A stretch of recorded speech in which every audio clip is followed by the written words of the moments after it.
We are on air. So we're going to start this morning with some introductions. So good morning, everybody. Everyone watching Hive Chicago or right now or watching later. This is a webinar that we're hosting this morning to talk about the National STEM Video Game Challenge, and we're joined by representatives of the national collaboration, as well as some local folks in Chicago who are interested in helping build a pathway around this project. As we get started this morning, folks will be joining us in this room as they trickle in. We have a rainy, messy morning here today in Chicago, so we'll be taking it easy and letting them sort of arrive when they can, and we'll also be joined on air by some other folks who come in during the webinar. But we're going to kick it off, and I'm going to start with Mark from Eline Media, who can introduce himself, and then we'll introduce everyone who's sort of on screen and go from there. So Mark, do you want to start by saying who you are? Sure. Hi, this is Mark Durham. I'm with Eline Media. There are two organizations that started the National STEM Video Game Challenge. Eline Media, who I work for, is one. My colleague is Allison Mishkin at the Joan Ganz Cooney Center, and I'll let her introduce herself and kick off the discussion. Thanks, Mark. So my name is Allison Mishkin, and I also work with Mark. I work at the Joan Ganz Cooney Center Sesame Workshop, and together our organizations launched the National STEM Video Game Challenge, which is a competition that aims to turn student passions for gameplay towards a pathway towards the game design and STEM career pipeline. I'm going to give you guys a little bit of a background about some of what we've done in the past couple of years, and then we'd love to hear more about just who's joining us on the call today. So the STEM Challenge historically has managed to reach kids from across the country and turn their passion for gameplay because of partnerships that we've had with local institutions as well as with local cities. So in the past, we've partnered with Hive New York to really work on what would a sustainable STEM game design pipeline look like for New York City. For the past 2 years, we've gotten grants from the Grable Foundation in Pittsburgh. Last year, we kind of sparked innovation and really worked to grow game design programs. And this year, we're working with what we started last year to really develop sustainability within Pittsburgh. This year, we're really excited about the potential to work with institutions across Chicago because you already have such an in-depth ecosystem to support STEM learning and to support, really more importantly, connected learning and blended learning. And through the LRNG platform and through all of the initiatives that you currently have going on.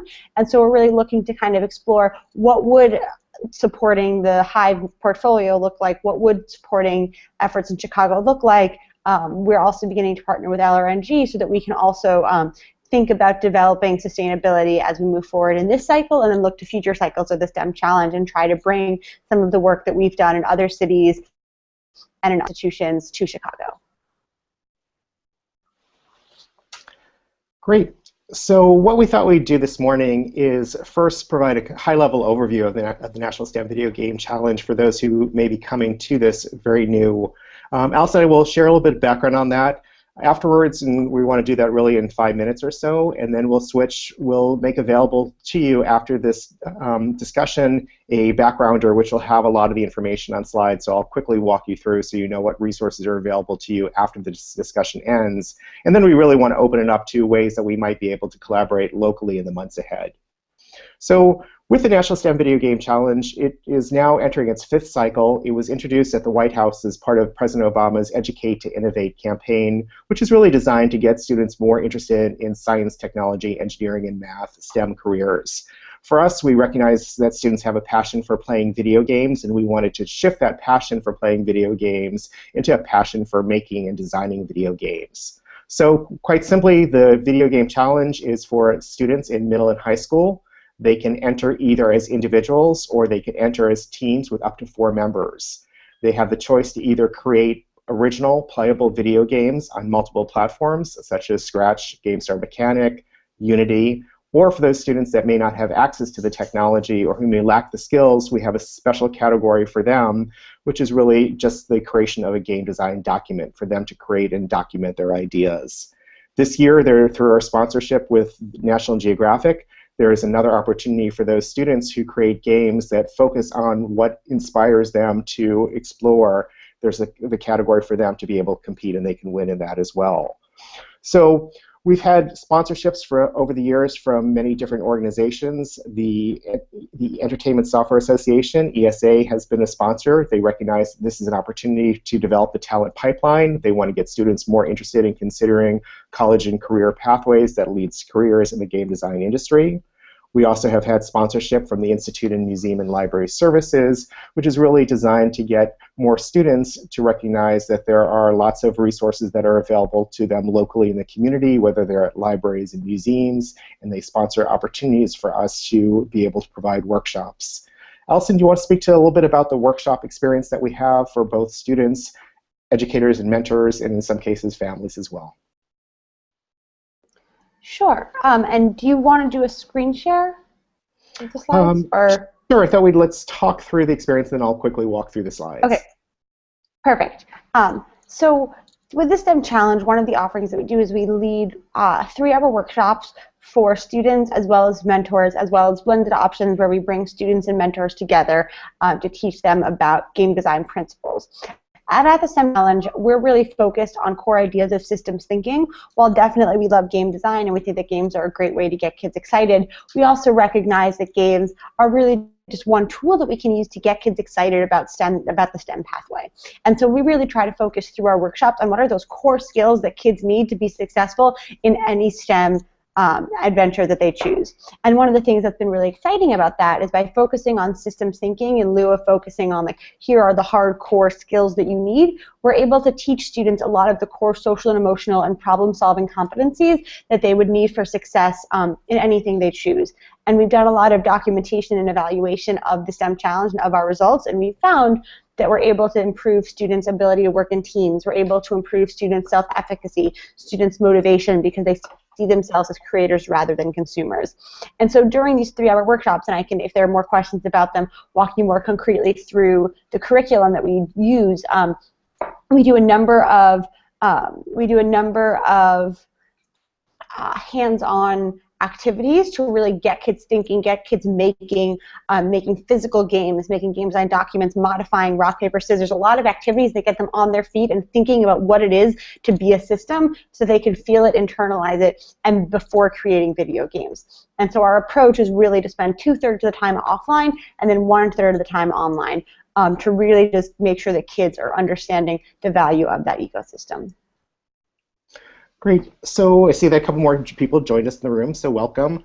What I want to do now is just briefly do a screen share and showcase a little bit in terms of the resources that we'll have available for you. We have one deck which should be visible to you now. And this is something that if you've not seen it yet, we'll make sure that you have access to it. It's really a backgrounder. I'm not going to spend a lot of time going into it, but we have different sections. One, inspiration, purpose, and passion, which provides kind of an overview about why STEM and why game design.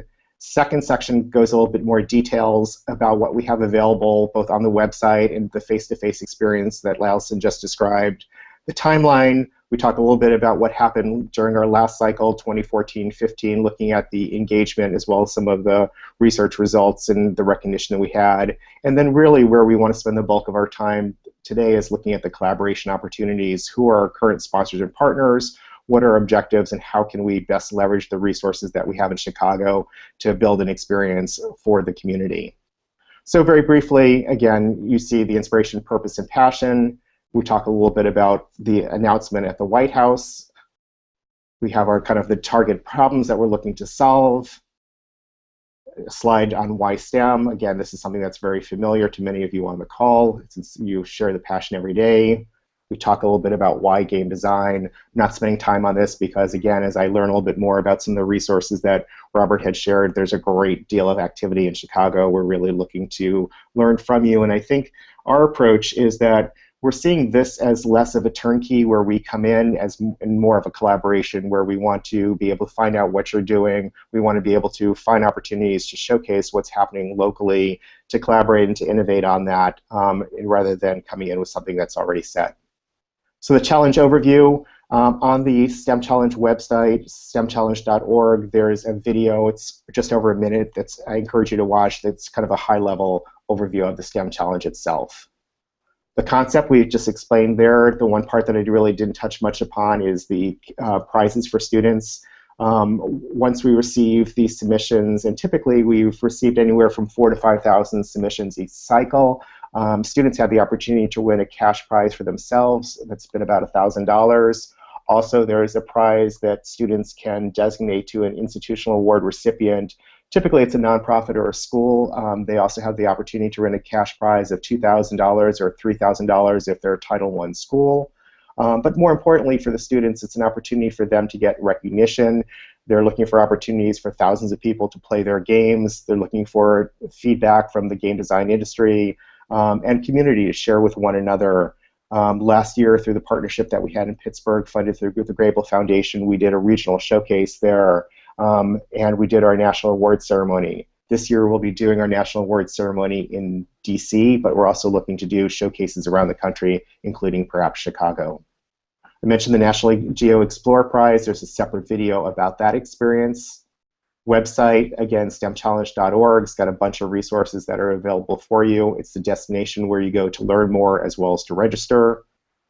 Information about the workshops itself. You'll see the calendar of events. Typically, we have funding through the Institute of Museum and Library Services to do about 20 workshops around the country, and this year, through the funding in Pittsburgh, we're doing an additional 15 to 20 workshops. The timeline, as we discussed, we opened it up in April. Submissions are due August 15th. We announced the winners at an award ceremony in November. We have the results here, so you'll see statistics a little bit in terms of the number of students who are submitted, the ratio of girls versus boys. A goal for this year continues to be able to get more representation from girls and also from students in underserved communities. Pictures of some of our youth winners from the past year, images of some of the winning game designs. We have some profiles of winners here, including Olivia. Olivia just was exhibiting her game at the 2016 White House Science Fair. Two other boys who won in the team category. There are again pictures from previous science fairs, and Nick in 2014 having his game played by the president. Award ceremony images there, 2013 we're at the Games for Change Festival. Last year at WQED Studios, the PBS affiliate in Pittsburgh. And then finally, there's a section on collaboration opportunities. You see our current sponsors that are helping fund the experience.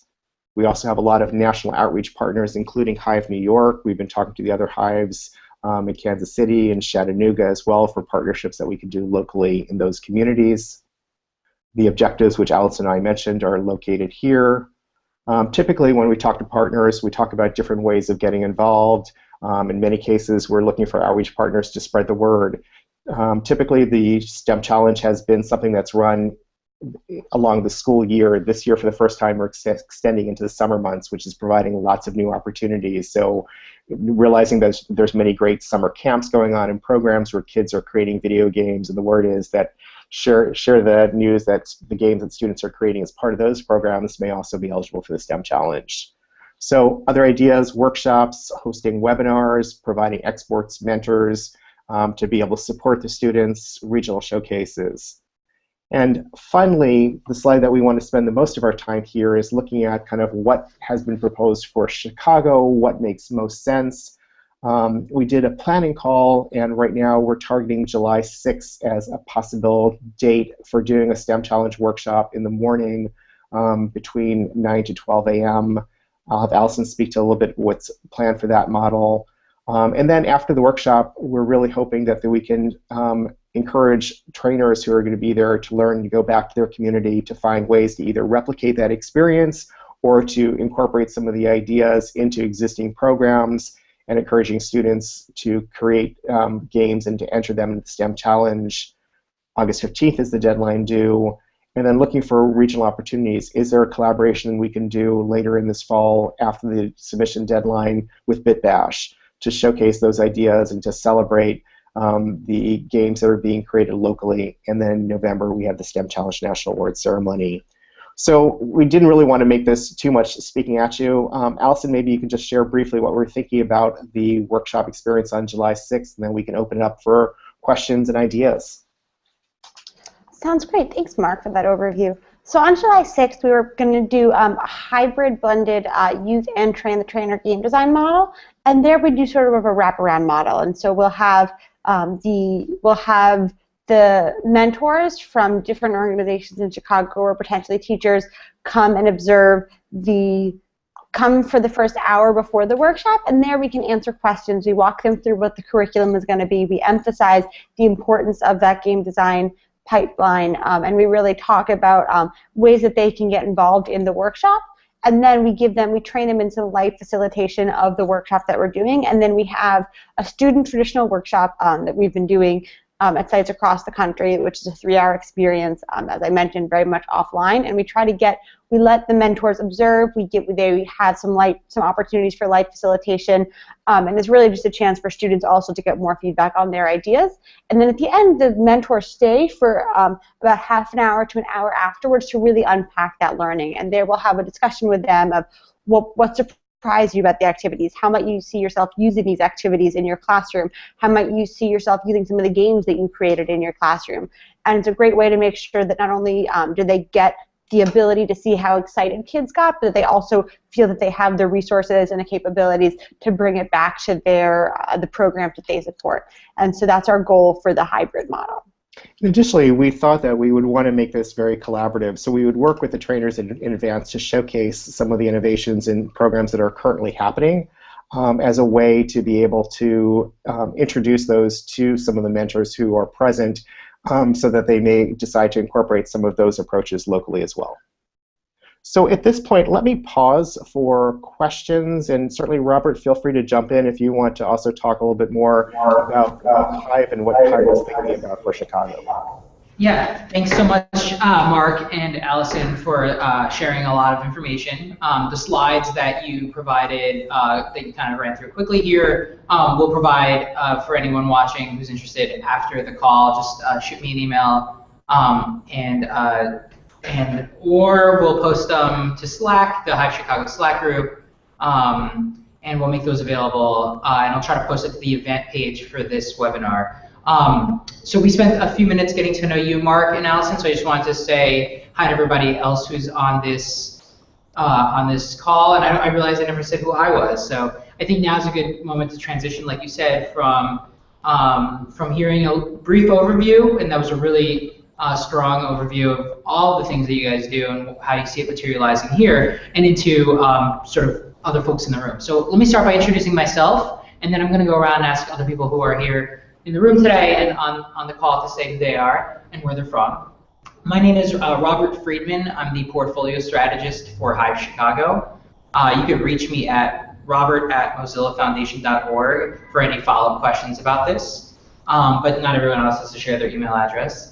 And we're really excited to see how we could use this national initiative to motivate some video game pathway opportunities here in Chicago, and this is one of the early conversations around that. So I'll share other people in the room, or rather, if you would introduce yourselves, is what I would say. Sure. My name is Rebecca Garcia. I'm the media manager for Chicago Public Library. Awesome. And Jeff? My name is Jeff Sweeten. I run a group called Co-Create Technology Education.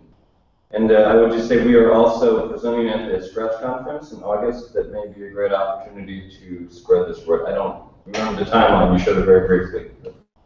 Yeah, we should go back to that timeline in a second. And then I see Kat's on this call too. Kat, can you introduce yourself as well? Sure, yeah. And Kat Grimes from Student Learning. Awesome. Thanks, Kat. And we'll probably have some other guests join us in a few minutes as well. But I think, Jeff, you asked a good question about what we're thinking about doing this summer. So it would be good to go back and look at the timeline for the national initiative, and then maybe also talk about that workshop that we're having at the Chicago Public Library on July 6th. And since I'll give Mark a minute maybe to find that slide and screen share it for the timeline, while giving Jeremy an opportunity to introduce himself as well. So what would you just say to the camera here, who you are, where you're from, this morning? Yeah, good morning. I'm Jeremy Dunn from Chicago Public Library, Director of Teen Services. Awesome, thanks, Jeremy. Yeah, so yes, I see, Mark, you've got that slide for the timeline. So let's take a quick look at that. And if you would just, let's linger on this for a second. If you just walk us through what the deadlines and timelines look like. Sure. So quite simply, we opened up the challenge in early April, on April 4th.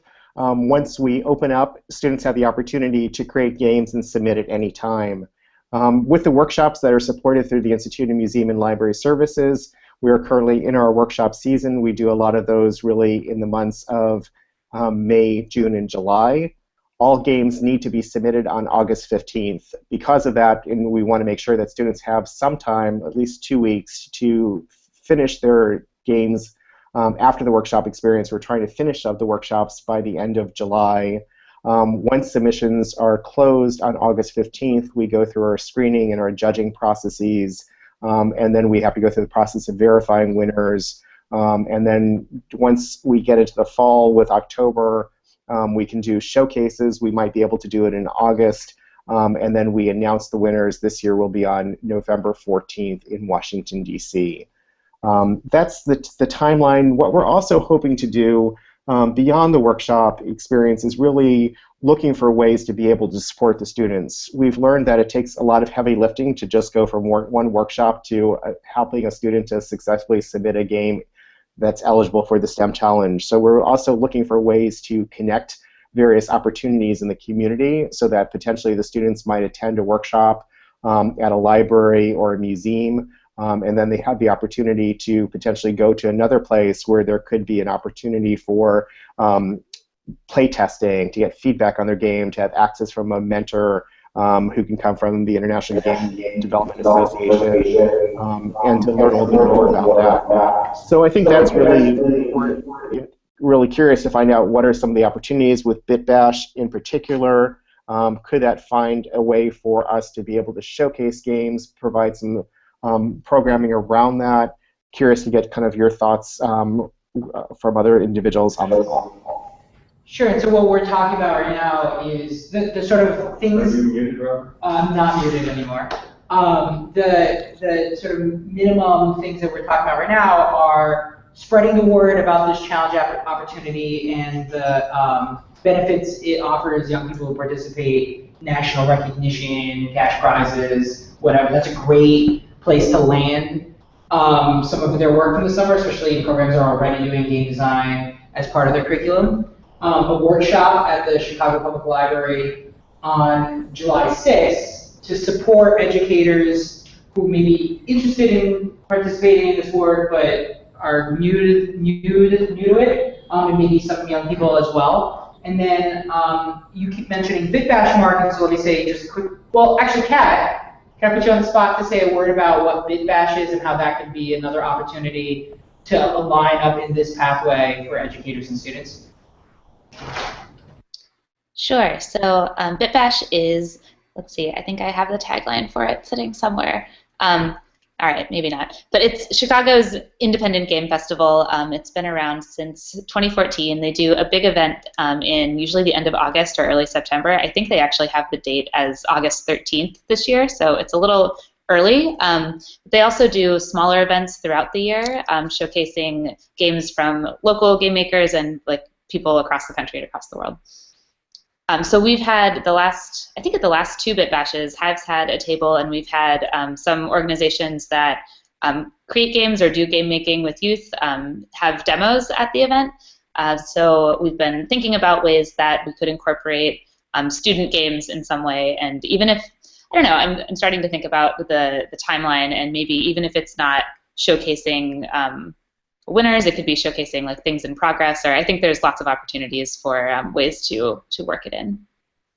Yeah, I mean, BitBash might be, so this big festival that draws hundreds of attendees, dozens of different game designers showcasing their work at the event, and we've been really interested in it for several years. Might be a great opportunity for a young person who is close to the finish line on submitting a thing to get a little additional inspiration, or for us to locally just showcase stuff that's going into the pipeline, even if it's happening before the final deadline for the national challenge, like you said, Kat. I think even if timelines aren't perfectly synced this year, we can work on that for the future, but we could still use this as an important piece of that pathway to motivate, give students another opportunity, et cetera. So those, I think, are the activities we've got on the docket at this point. Mark, were you going to say something? Yes, just to follow a bit on Kat's discussion there, I think what we can do is if there is a desire to have a showcase of games created by students locally, there are a couple ways we can do that. Although the submission deadline wouldn't be until about 2 days afterwards, it's still, we have ongoing submissions. So it is possible for us to, check by zip code. So we can see if there are submissions coming in from Chicago. Also, if we know we've had some strong programs at various libraries and boys and girls clubs around the city, we can work with those organizations to nominate students and to be able to have them showcase their games. We've also, whenever possible, tapped into past winners to be able to have them be there and to showcase and kind of, we love the festivals and events there because we believe very strongly in this play plus notion of games where there's so much kind of learning that goes on and still want to make sure there's that playful, joyous experience about that. And so finding opportunities for kids to celebrate the work that they have done, to be able to honor them, bring them together in community, but also potentially to educate parents who don't know how to support their kids, and if they're interested in one particular genre, what might be something else, or what are some of the skills there? Is there an opportunity for students who are coming to the festival to level up their skills in the process of playing other games? Right, so I think that's a place where we can tighten up, so it's a good time to start maybe ask some clarifying questions or talk a little bit about what the possibilities look like. So we can tighten up that BitBash connection potentially, like should we look at submissions before they go in, or should we have an early submission deadline for BitBash exhibitors or something like that? Can we stick to those things? And then we should also go back to the workshop on July 6th and talk about what are the resources that we need from the network, from our community partners, from the library to make that a successful day. And when your team, Mark, might be coming to Chicago, and would you be interested in attending? Or, I mean, you guys are definitely coming for the workshop, or you're interested in coming for BitBash too. So these are some things we can unpack a little bit today. I think it's important for people to sort of get questions out. I'm done giving any kind of guiding, so I'll pass it on to others. One question I had about BitBash, I know that we, and I say we, I mean groups from U Media, have participated in it before in various numbers, but I don't know a lot about the details of it. How is BitBash actually organized?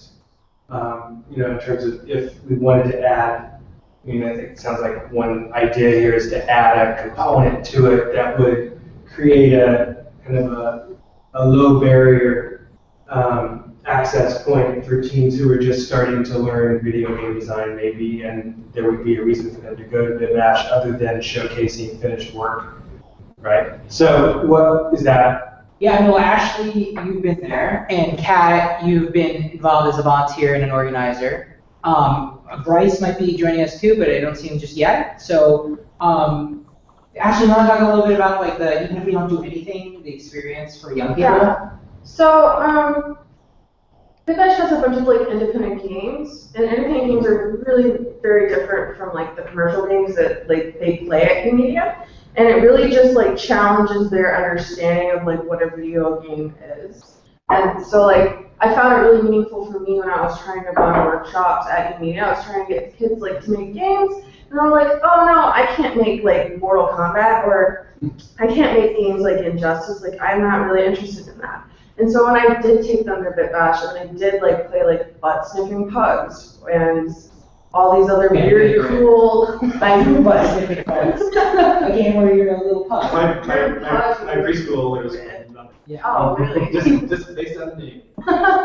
But it really challenged their understanding of what games are and what games people can enjoy, and that they don't necessarily have to be these AAA, very expensive, hundreds of people working on a thing. It can just be a game about cupcakes and sparkles and kittens.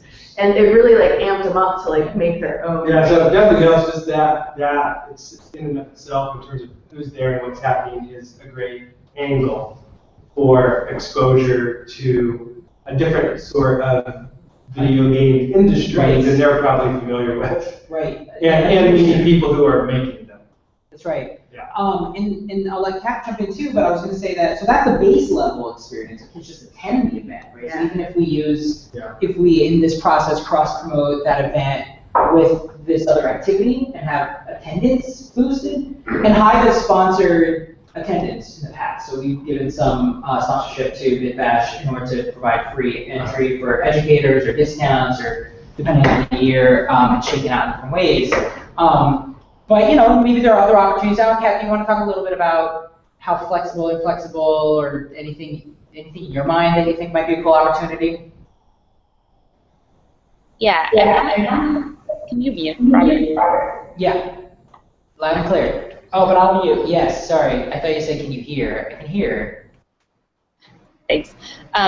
Yeah, so I can't totally speak on behalf of BitBash, but I know, so they're a group of game developers and just other people in the sort of game development scene in Chicago who have come together to create the festival. I think as far as what's possible, I think there are a lot of opportunities and it can be pretty flexible.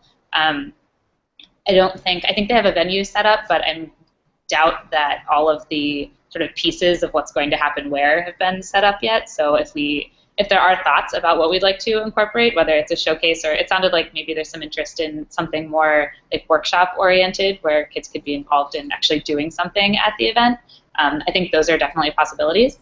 I don't know if Bryce is hanging out somewhere on this call, but that is probably the first person to talk to. But I am also really happy to be a point of contact between this group and the BitBash group because I've sort of already been involved for the past few years in it. So if we have some proposals that we want to take and get that conversation going, I'm happy to help in that. I think as part of the STEM Challenge, yes, Kat, we'd love to have a follow-up conversation with you and Bryce a little bit about that. I think there are many areas that we could explore there. Certainly the obvious one is a table to be able to showcase games there. Beyond that, we have a fairly big resource network that we can also look to see whether there's opportunities for a speaker who might be really motivating.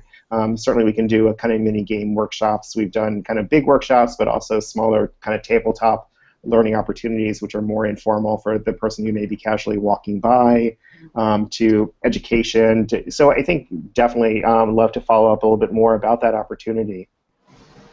Yeah, and I would add that that a strong proposal for a student learning tent at BitBash, for example, maybe co-facilitated by the National STEM Video Game Challenge team.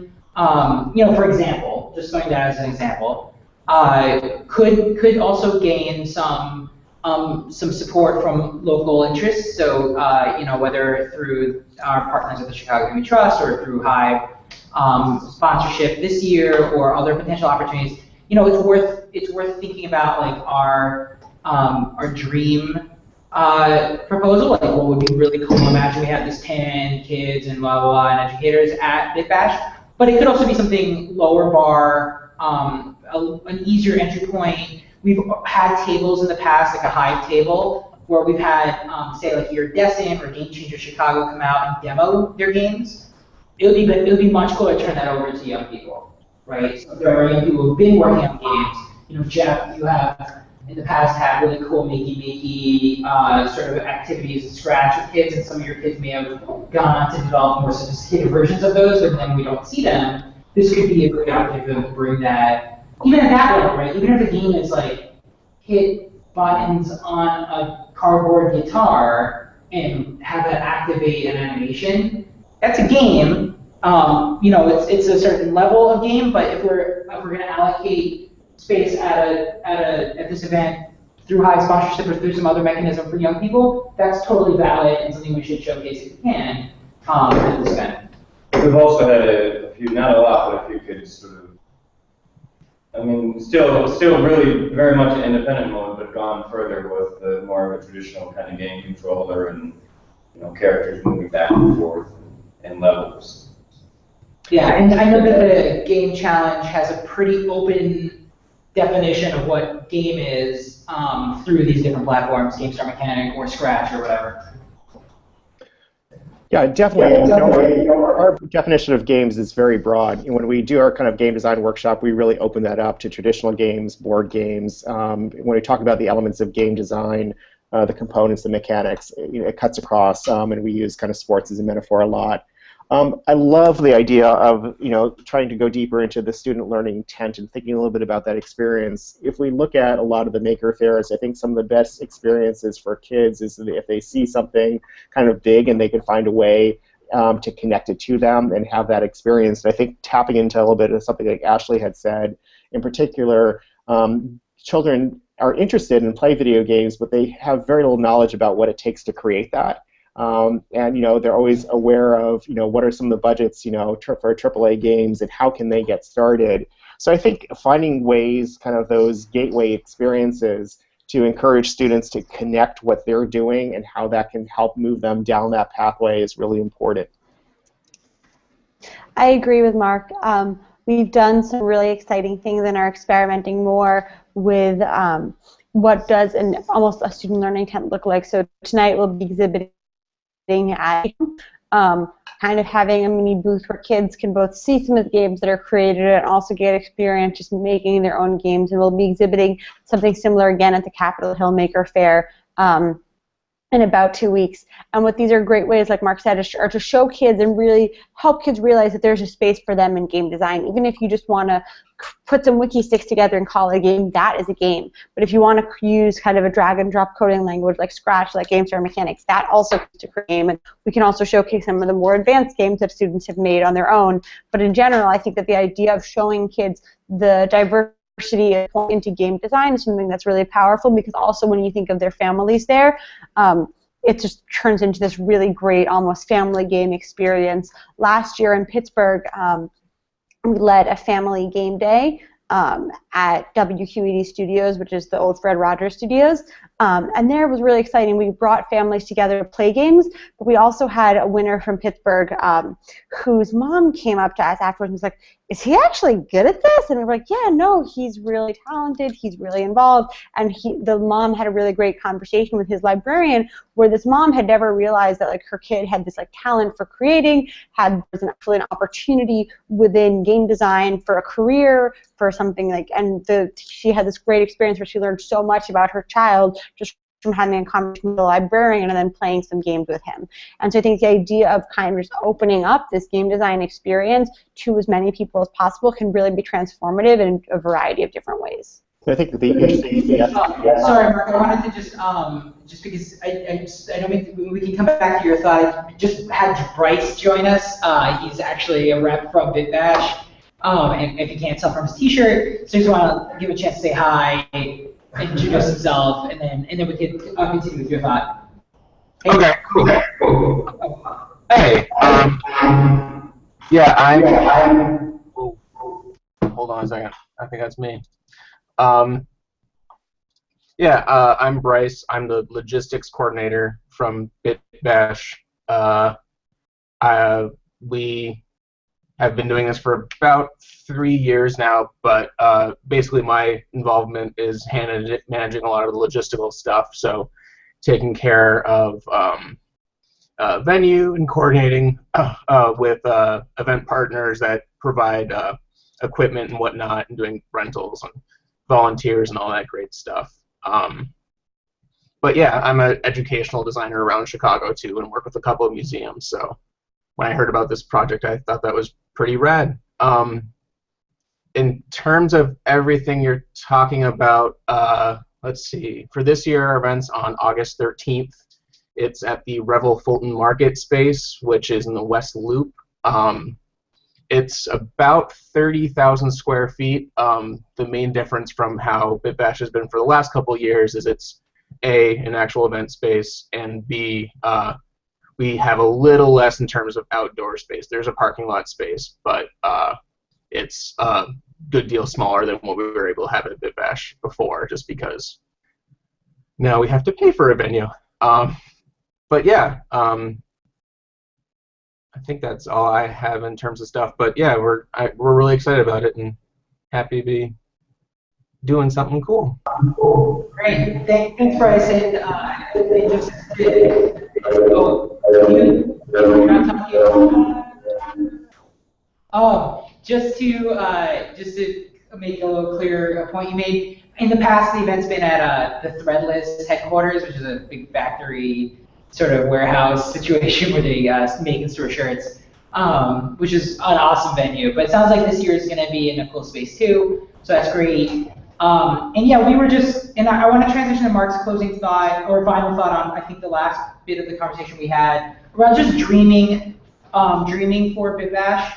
So, is it just about bringing more young people to the event, or is it about actually having like a table where young people are showcasing like a thing that they did, and we select a few students to do that? Or is it a tent, like a student learning tent, where young people are showcasing, but also families can come and bring their children to learn, or even adults who want to learn more about video games can learn how to actually design and not just play. So there's couple different levels we could explore depending on how much support we can get, especially from these national folks. Just would be huge on that. So let's have the conversation on Big Bash a little bit, because I think, and I'll let Mark, you get your last point, because I think we could continue that offline and really start to get down into the details this summer. And then we'll talk a little bit about July 6th and what you guys are thinking so far on that. But Mark, I interrupted you and made you impatient, so please go ahead. No. I think just in the interest of time, I think it's good that we transition on. Really excited to continue the conversation with Kat and Bryce going forward. I think in the few minutes that's remaining, let's talk a little bit about the training on the 6th. How can we spread the word about getting students to attend? Which mentors from community organizations might be there? And then what are some subsequent opportunities that we can tap into existing summer programs or find ways to be able to do subsequent workshops?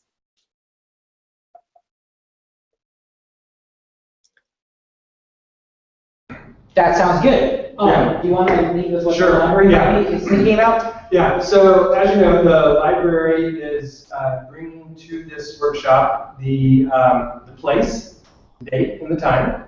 On July 6th, we'll locate the workshop in New Media, which is a large open space where we can easily host, Mark said, a range of 15 to 50.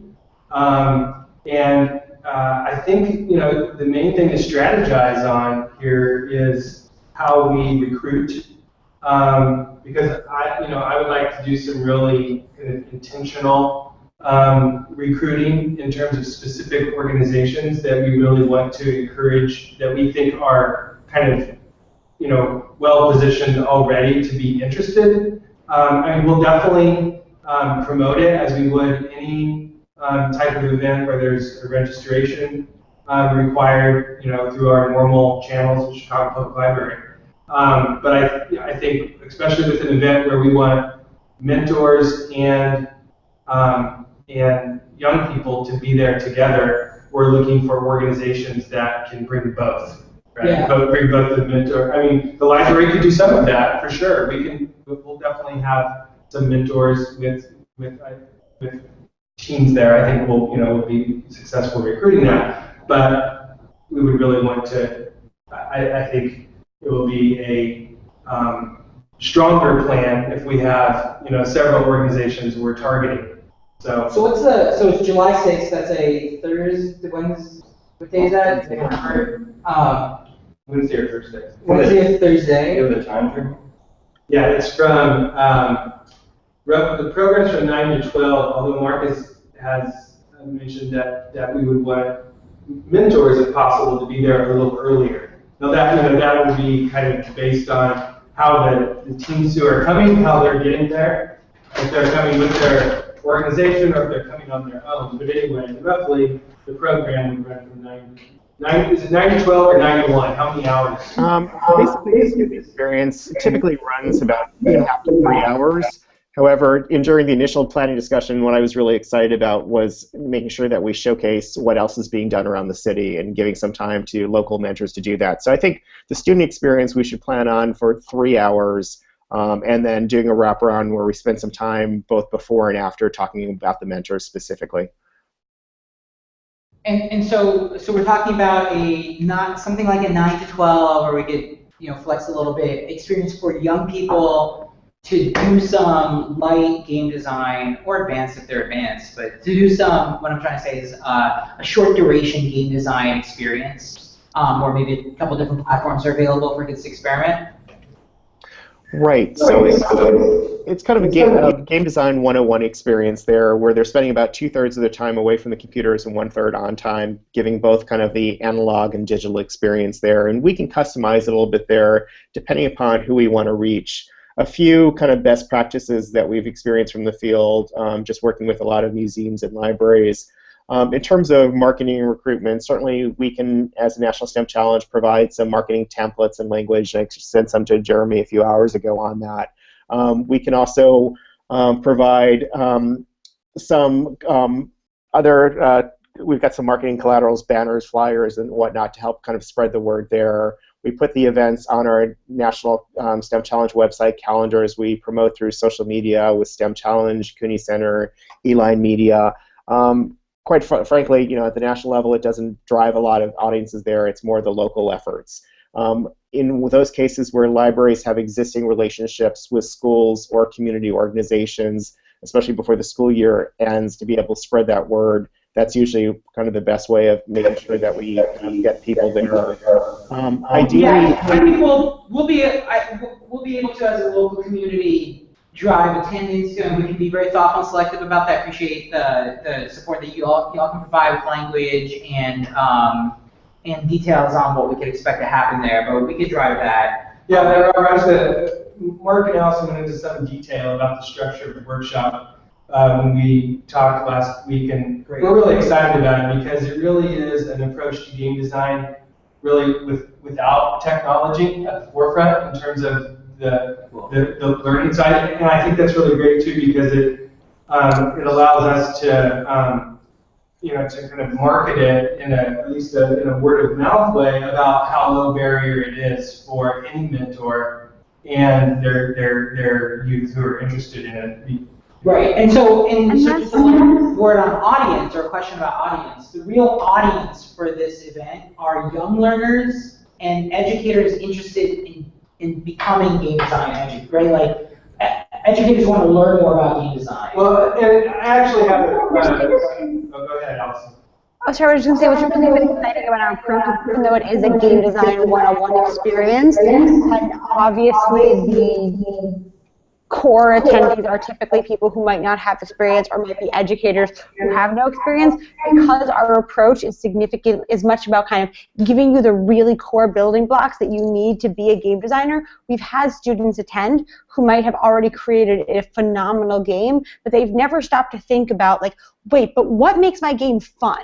Or how do I make my game better? Or what is the value of playtesting, or kind of learning how to express my ideas, kind of using writing and using kind of like a game pitch. And so what we're able to do through having a workshop that's really kind of bare bones is, even though it's obviously works best as an entry point if you have no experience, even students who are a little bit more advanced, or educators who might be already using games in their classroom, can get something out of it, because we really start from the beginning, take apart games, we break them into 5 elements, and really have a holistic discussion about what makes it fun, what makes it challenging, why would you want a game to be challenging, in a way that also has a lot of metaphors with what they'd be doing in school, etc. And so I think there are a lot of opportunities when we're thinking about getting mentors there, and then also thinking about, if the STEM Challenge will be in Chicago for a couple of days, are there any other organizations that might want to meet with us, any other mentors we might want to have meetings with, etc.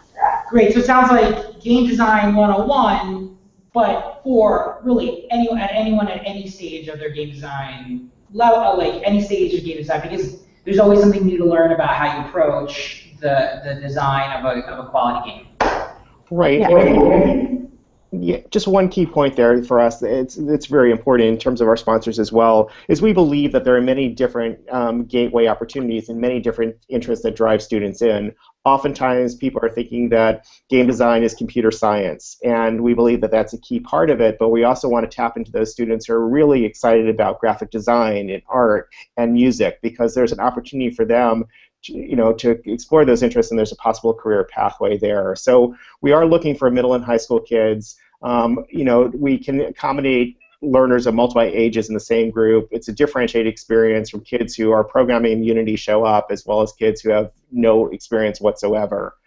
So I think it really tends to be kind of highly engaging, and we really want to kind of make students realize that there's opportunities in kind of touching all those things that Allison mentions in terms of design system thinking and designing for an audience are kind of critical, and educators see that too and look to be able to incorporate that either as out-of-school time programs or potentially during the school day. Very cool. Does anybody have any other questions or thoughts about what might be happening? So I have a question for you, Mark and Allison. It sounds like we've got a lot of really good pieces here, and I feel like we need to just like a tight write-up or some type proposal that we can show people about how all these pieces fit together, and then we can keep developing. But we might want to start to compile a single document or something. This is very logistical, that we could use to share the plan and to sort of shape the plan. And I just wanted to make sure sort of those level of details don't get lost. Are you guys comfortable with sort of leading and spearheading just that, keeping track of things, or? Sure. What would be the easiest way for us to do? We open up a Google document where we can have ideas and have people invite people in to contribute and ask questions and include suggestions.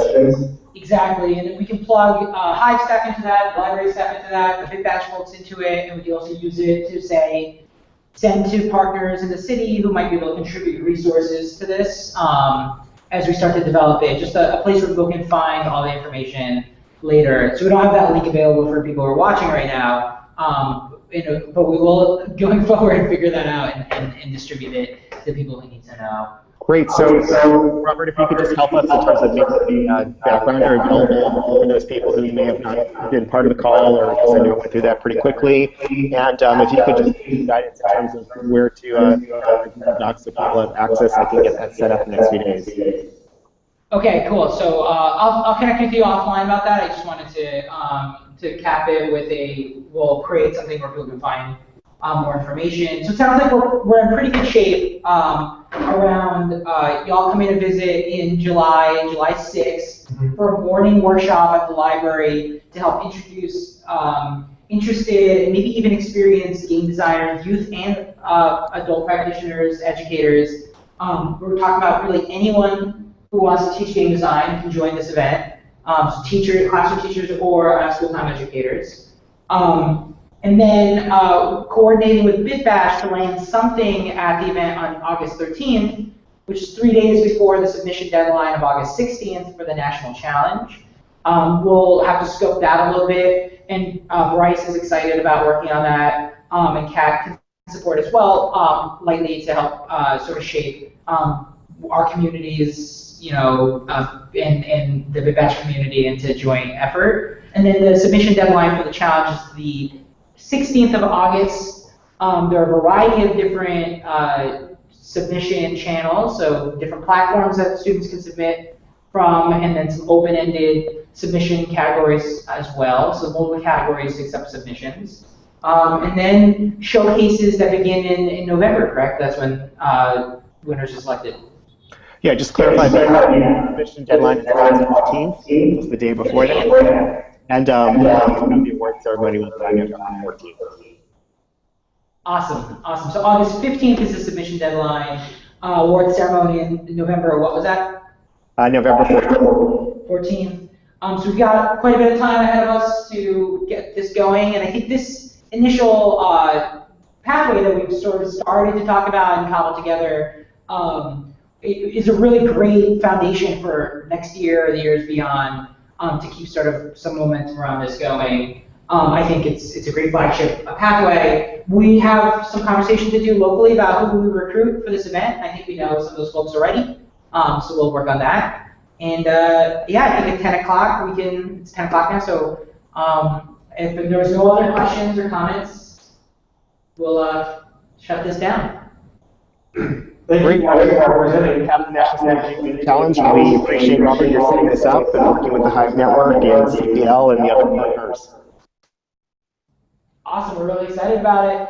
Hive Chicago's in. Fantastic. Yes. Thank you. Thank you. Bye. Bye.